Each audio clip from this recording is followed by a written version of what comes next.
Tears of the Kingdom is, without any doubt or hyperbole, one of the best games that I've played in years.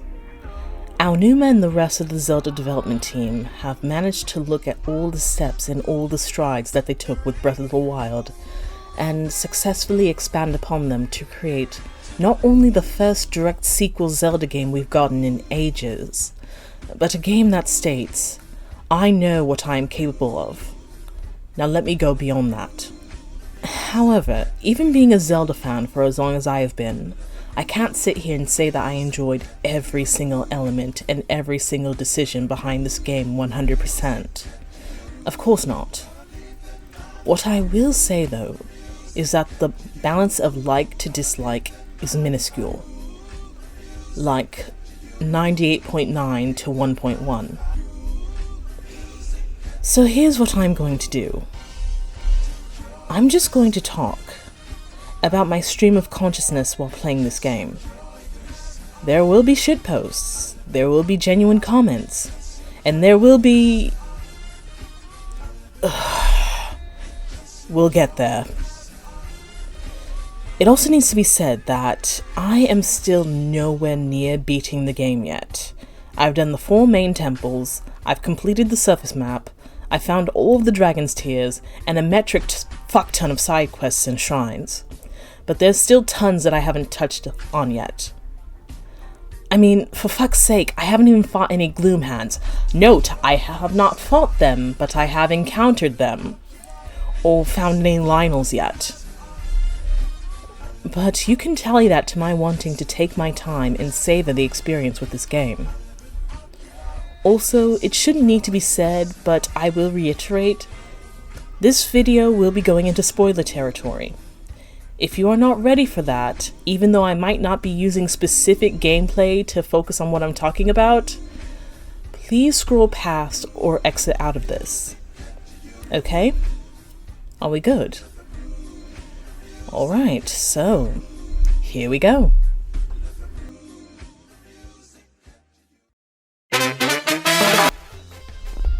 Okay, but can we just talk about how the entirety of the Goron City subplot is just... I just got one thing to lay on you cats and then I'll split.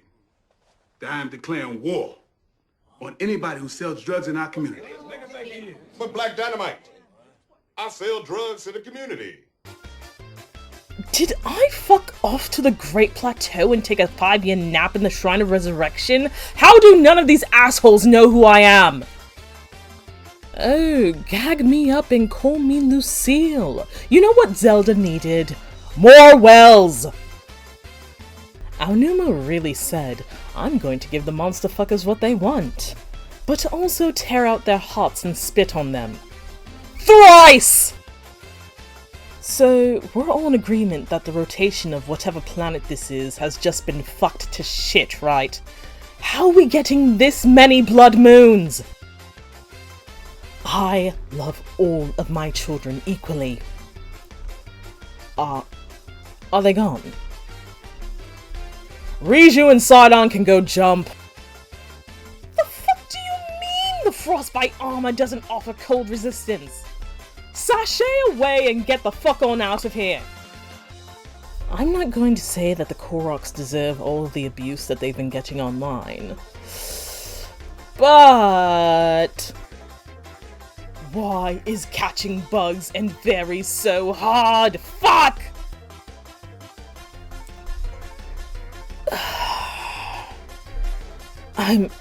I'm not strong enough to get into this yet.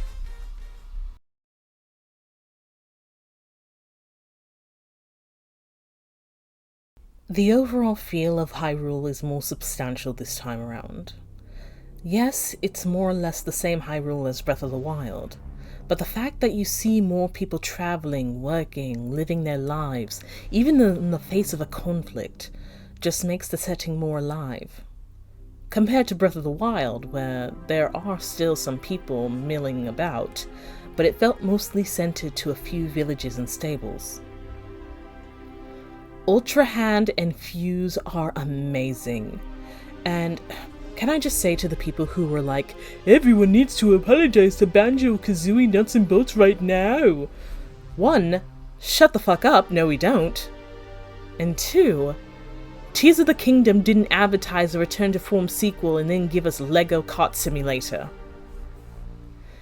I'll probably never be able to get to the sheer levels of insanity that some people online have been, but just the fact that the development team managed to create a mechanic with such few limitations should definitely be commended in video game history.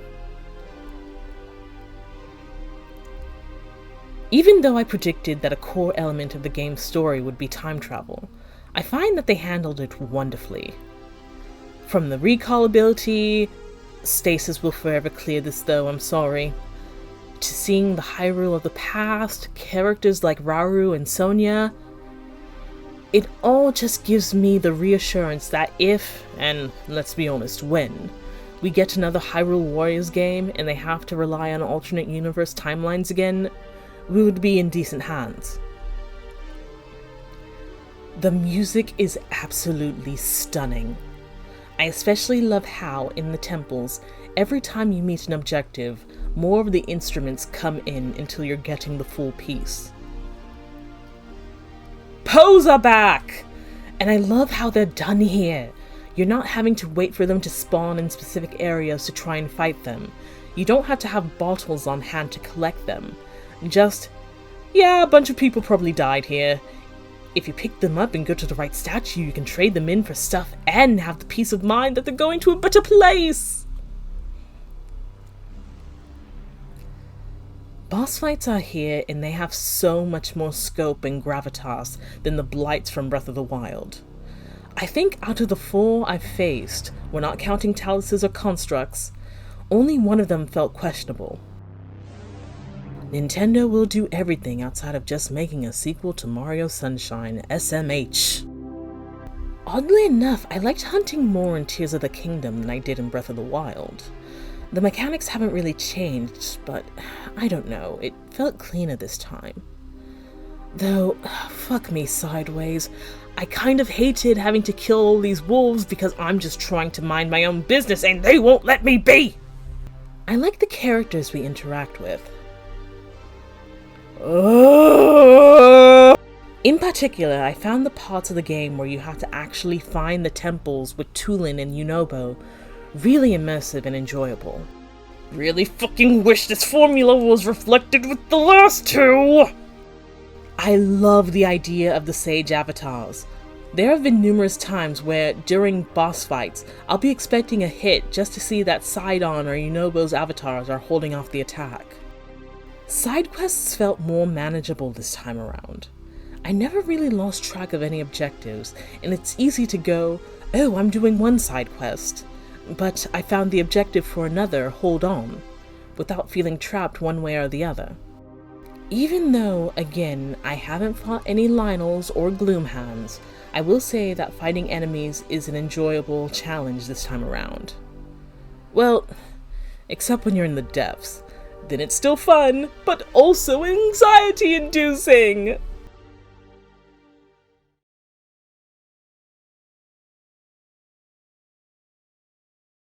Okay, this is probably really petty of me to mention, but holy fuck, did it bother me whenever it happened.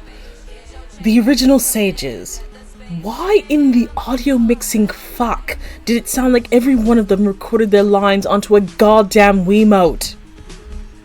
I was half expecting to hear the announcer from Brawl go, "Mr. Game & Watch!"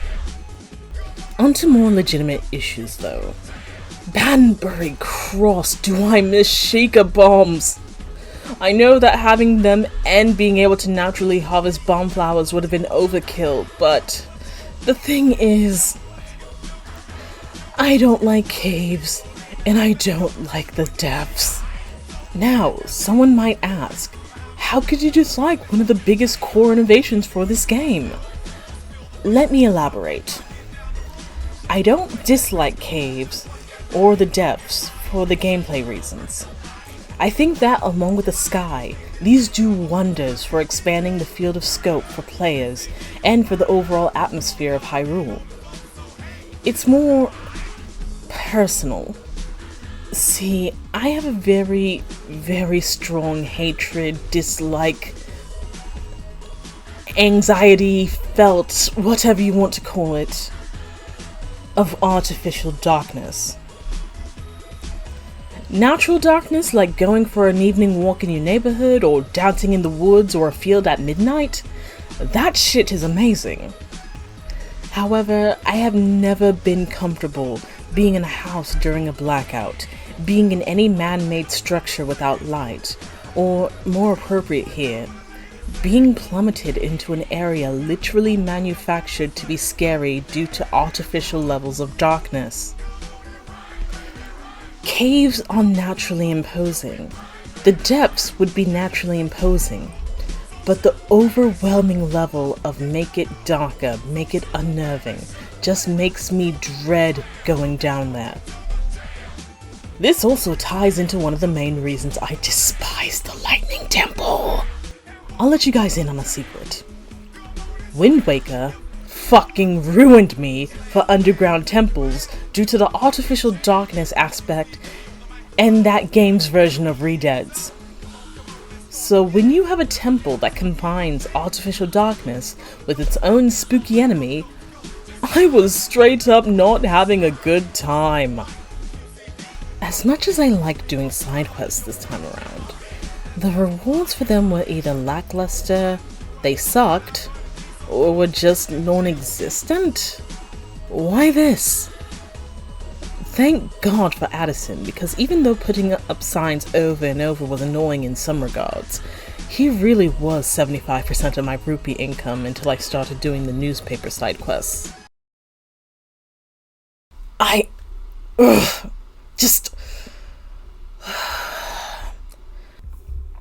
Okay, let's just rip this band-aid off right now. This one character has caused me and so many other Zelda fans so much fucking grief. The idea of giving Sidon a wife made sense. With Mipha dead, Sidon is the only remaining heir to the Zora throne, so he would have to continue the bloodline. I do acknowledge that there are some people who refuse to understand that. And I appreciate what they were trying to do here, with Sidon's abrupt hesitancy and overprotectiveness being a sign of how the last trauma he needed to overcome before being crowned king was the fear of losing those he loved, brought on of course by Mipha's death when he was younger. But God, what is this design? First and foremost, you're really telling me that, with the years of Muzu being a bastard, being the typical asshole royal advisor who constantly compared Sidon to Mipha, constantly questioning if he would be able to live up to her in being a strong leader, and being the one to be a dick to the one Hylian who came to help them back in Breath of the Wild, that Sidon would still go after a Manta Ray Zora. Oh, you shouldn't put the sins of one person onto their entire race! Okay, cool. We can still be friends. But I'm not marrying a constant reminder of all that abuse. Secondly, Green is not a creative color. Pardon my language, but were there really no blue or purple bitches around? Hell, I would have even taken pink. Just something to complement Sidon's color scheme, because lime green with pink fringes is not it! Although, if there's one positive thing to say about Yona's design, it's that I like how her lower fins give the illusion of a dress. That's similar to how I would always envision a female Sidon design. But the biggest elephant in the room here is how Yona was executed in regards to the game's plot. Look at how Tulin's parents, those two Goron children, and Riju's bodyguard were handled. And then compare that to Yona. Hell, Yona didn't even get a cutscene where she gets voice acting, but those two random Goron children did. I'm reminded of back during the early 2010s, when a common criticism of how female significant others in video games and comics were handled kept coming up, with them typically being fridged or killed off for the sake of a male character's development. Yona didn't have to die for a male character's development. but all she was there for was to be a directory for Sidon and Link. Gee, I wish we had something wet to clean this statue with. Gee, you should go to Mipha's court to see Sidon. Gee, Sidon, you should go up to solve the domain's problem. Gee, you should take care of Sidon for me. The core legitimate issue with Yona is that she is not a character. She is a signpost. A signpost that everyone who played Breath of the Wild in Age of Calamity, everyone who fell in love with Mipha, Sidon, and Dorephan, is supposed to immediately love and accept without anywhere near the death. And I've heard some people try to defend the execution and Yona's lack of presence as, oh, she's a new character, she's not supposed to do much. Mipha, Sidon, and Dorephan were new characters when Breath of the Wild came out, and they were executed well. What is the excuse? Allow me to put this in another perspective. I cleaned the statue, heard from Yona that Sidon was over in Mipha's court, and used recall on a boulder to get up there. I didn't even realize that Yona had that piss-poor go-get-a-fish side quest to get the Zora armor, until I looked up at that descending pillar of sludge and thought, huh, I wonder how I get the Zora armor so I can swim up that thing. And yet, this one character caused so much fucking discourse in the Zelda fandom. From people claiming homophobia, to people lashing out against anyone who ships Sid Link, because the vocal minority was so annoying that the game experience was starting to turn negative. And I can't even fault anyone who distanced themselves from drawing any of these characters just to escape the drama. So again, if you dislike Yona only because, no, Sid Link is ruined, or you think that the only reason people dislike her is because, lol, delusional Fujoshi, you're part of the problem, you fucking headcanon Tunubio. And at the center of all this is a character who got the short end of the stick, because it feels like the development team wanted to speed past the Zora's Domain portion of this game. Hell, even the Water Temple has fewer objectives to hit than the others. Phew! Anyway, Sidon and Ryuju's AI suck ass. I don't understand how the development team was able to program Tulin and Yunobo to be able to actively journey with you to find their respective temples, but for Sidon and Ryuju it was apparently too much. Link, my beloved friend, I'm so happy to see you again and can't wait to go on epic adventures. Well, bye, I have to stay here in this pond. Oh, Yona's going to take over pond cleaning duties. Okay, well we should find a way to the source of the sludge. Okay, well, I'm going to make a whirlpool so you can go open the pathway. Bye! Oh, you opened up the pathway. Well, let's go up to find a way to the source of the sludge. Okay, I'm going to go on ahead. Bye! Oh, Link, thanks for helping me quell not one but 2 zombie invasions. Now, if only we could figure out how to stop this sandstorm. What? Go with you? No, that's stupid. I'm going to stand here and look at this painting. And it's not like it got better when you finally do get inside the temples. Sidon kept jumping in and running around doing who the fuck knows what, and Ryuju kept going, oh, I can't get over there, I'll leave it to you. Good God, even Age of Calamity knew how to circumvent the traveling thing by giving everyone paragliders. Why was it so hard here? And let us not even talk about the sheer disparity of usefulness with the Sage abilities. Tulin can help you go further and faster when paragliding. Yunobo, an offensive shot that has explosive capabilities. Sidon, water shield / single / attack boost. Ryuju, I hope you don't have anywhere to go for the next minute while this AoE loads so I can shoot you. I think it hurts the most with Sidon, because you can easily tell that his Sage ability is modeled off of one of his moves from Age of Calamity, but was nerfed to shit. Even though it was already balanced since it was timing based in that game.